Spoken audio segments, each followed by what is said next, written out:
El que yo conduzco es el 59, que es este que está a mi derecha. Ajá. Ahora están desmontando todo para mandarlo ya a la siguiente pista. Ahora mismo estoy en el Paul Ricard, el circuito Paul Ricard en Francia, al sur de Francia, y haciendo las pretemporadas. Y bueno, nos quedan ahora dos pistas más por probar.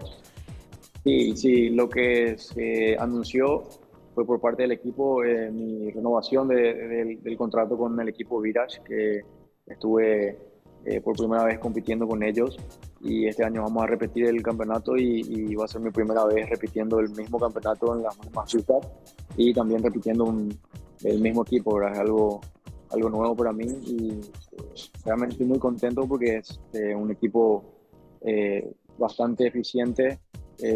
Son actualmente los campeones de la categoría y bueno, aparte de eso tengo ya un buen feeling con el equipo entero, con los ingenieros, los mecánicos y mis compañeros, así que muy contento por eso y bueno, estamos trabajando para dar lo mejor de nosotros. ¿Los circuitos también se repiten, Oscar, o algunos circuitos han sido cambiados? La mayoría. Este año se quitó Imola, que es en Italia, y se agrega la pista Mugello, que también es en Italia, pero es otra pista diferente. Oscar, en algunos casos los circuitos son exactamente el mismo recorrido que en la Fórmula 1, por ejemplo.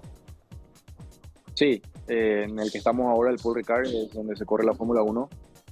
Son prácticamente todos en los que corremos, se corre el campeonato de la Fórmula 1. Sí, sí, sí, hoy fue el último día. Ahora se está desmontando todo el paddock para poder volver hacia Valencia e ir hacia Barcelona, que va a ser el segundo destino para la segunda prueba de nuestra pretemporada. Hicimos 2 días de pruebas. Es lindo sentir el apoyo de la gente y el cariño. Realmente es muy importante para nosotros que estamos lejos de casa, ¿verdad? Y siempre es bueno el apoyo y el cariño desde lejos. Sí, bueno, a ver, les muestro un poco, esto es boxes Televisión en y vivo. esta es la línea de pitch. Acá tenemos limitada la velocidad a 60 kilómetros por hora. Atrás de esa pared está la recta principal del circuito Paul Ricard. Eh, Hermoso, realmente. A ver, vamos a ver si podemos hablar de otros equipos. No sé qué tal está la señal ahí, pero Se ve Tranqui, perfecto, perfecto, perfecto. perfecto. Es más, creo que estás contratado para Tigo Sport por todo como nos estás mostrando todo. sí, mi compañero de equipo me estaba ayudando con la toma ahí de frente. Esta es la recta principal del Paul Ricard.